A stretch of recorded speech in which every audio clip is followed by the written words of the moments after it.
эфире новости, в студии Кристина Якупова. Здравствуйте. Около 500 километров автодорог планируют ввести в эксплуатацию в Якутии в этом году.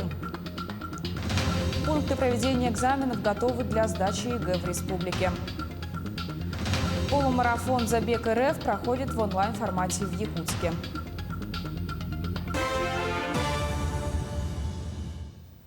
Участок дороги Кюбиме-Тамтор размыло в Аймиконском районе Якутии. Сейчас на место выехали дорожники. После обеда дадут проезд. Скопление машин на данном участке дороги мало, 1 или 2 машины. В Якутии в этом году отремонтируют и построят около 500 километров дорог. Так, 217 километров республиканских дорог, 90 муниципальных и 190 километров федерального значения. Конкретно в рамках нацпроекта «Безопасные и качественные автомобильные дороги» запланирован ввод 264 километров, 216 километров республиканских и 48 километров по городу Якутску.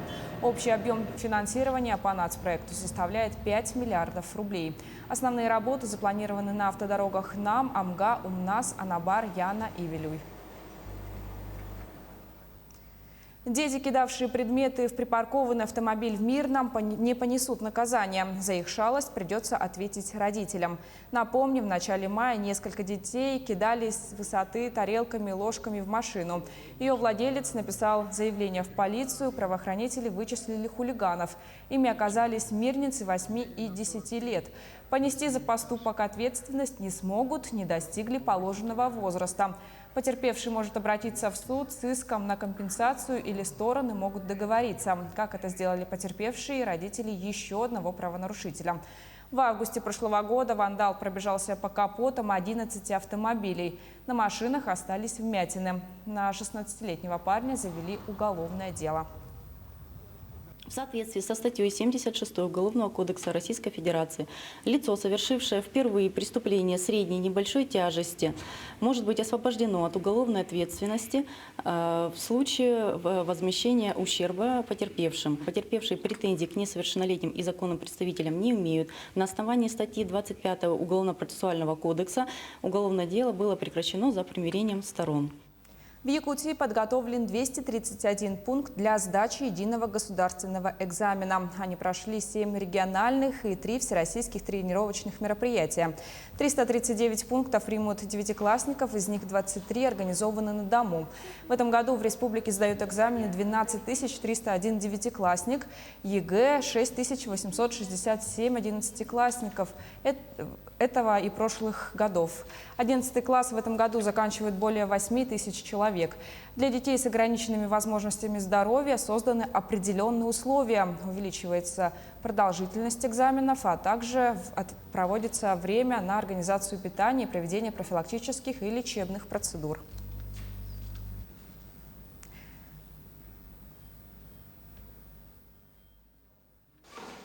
Сегодня завершается прием рисунков на конкурс на нашем телеканале. Напомню, 17 мая стартовал конкурс детских рисунков, приуроченный ко Дню защиты детей. О том, как он проходит и о том, как дети видят телевидение, в сюжете нашего корреспондента Надежды Саханской.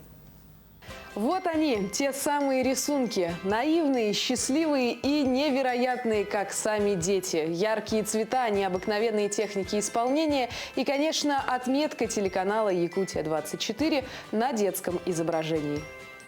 Захватывающая работа корреспондентов, утренние программы, ведущие в студии и родители, внимательно смотрящие новости – все это и вдохновляет ребенка изобразить свои фантазии на тематику конкурса. Дети при помощи карандашей и красок показали свой взгляд на работу телевидения. Мария Куприянова, ученица Мархинской школы, одна из ярких участниц конкурса. Телевидение устроено с людьми. Там босс, редакторы, люди, которые пишут, люди, которые снимают, парикмахеры, и их очень много. Работы конкурсантов были разделены по 3 возрастным группам – от 4 до 8 лет, от 9 до 12 и от 13 до 15 лет. Рисунки принимались в традиционном и диджитал формате, в общем-то, полный простор для фантазии художника. Мы не ограничиваем фантазии участников конкурса, и техники у исполнения может быть разные, но единственное, что тематически рисунки должны быть связаны с нашим телеканалом, работой нашего телеканала «Якутия-24».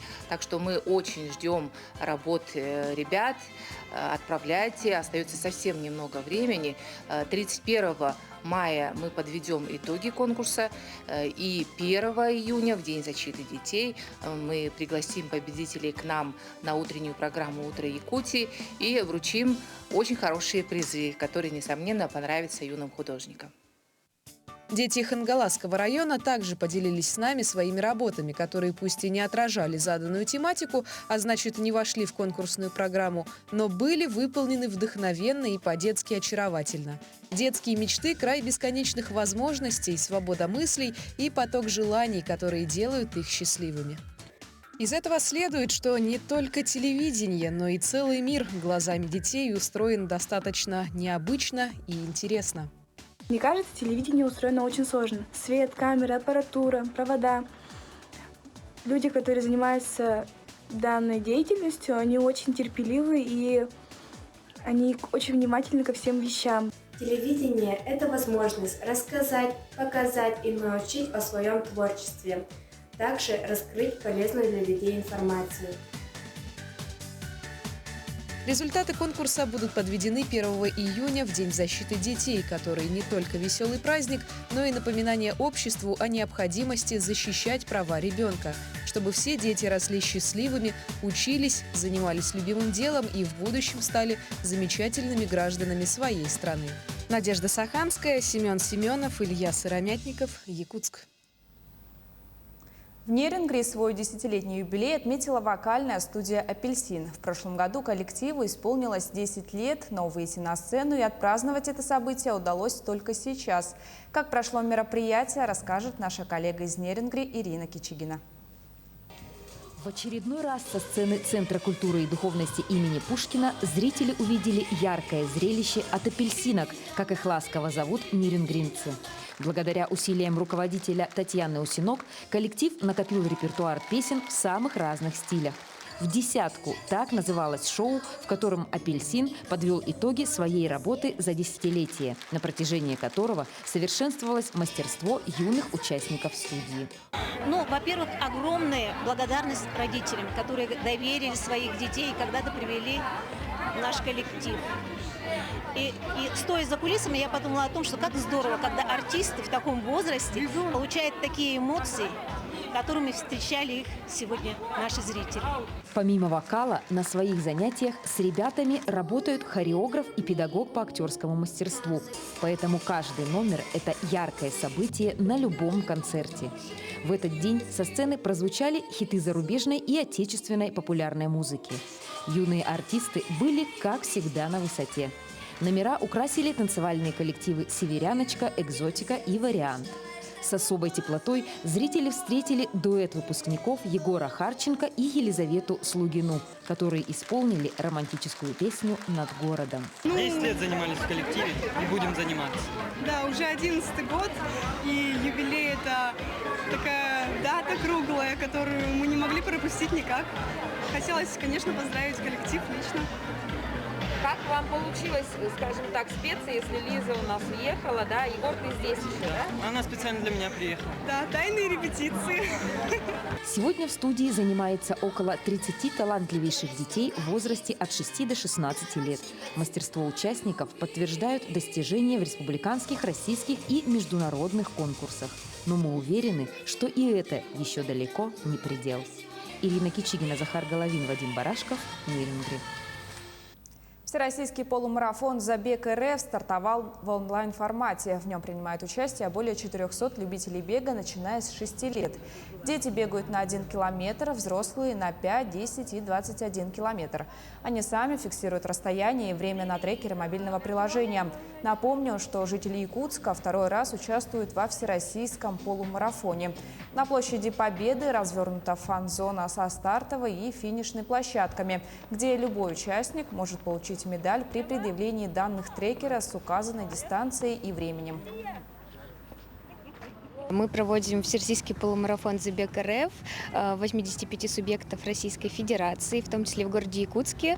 В этом году у нас порядка 400 человек принимают участие, жители города. К сожалению, из-за эпидостановки не получилось провести перекрытие города, и мы организовываем забег в формате онлайн. Получается, каждый может пробежать забег на дистанцию 1, 5, 10 или 21 километр в любом месте. Это можно сделать в городе, можно за городом. Фиксирует свой результат в трекере, беговое приложение, либо на часах наручных. Может 30 мая подойти к нам сюда на Площадь Победы и показать свой результат. На Соборной площади Московского Кремля прошла первая в этом году церемония развода пеших и конных караулов президентского полка. В прошлом году мероприятие не проводилось из-за пандемии коронавируса COVID-19. В основу программы выступления роты специального караула положены динамичные перестроения военнослужащих в различные фигуры, уверенное владение оружием при выполнении специальных строевых приемов, слаженность и четкость при их выполнении.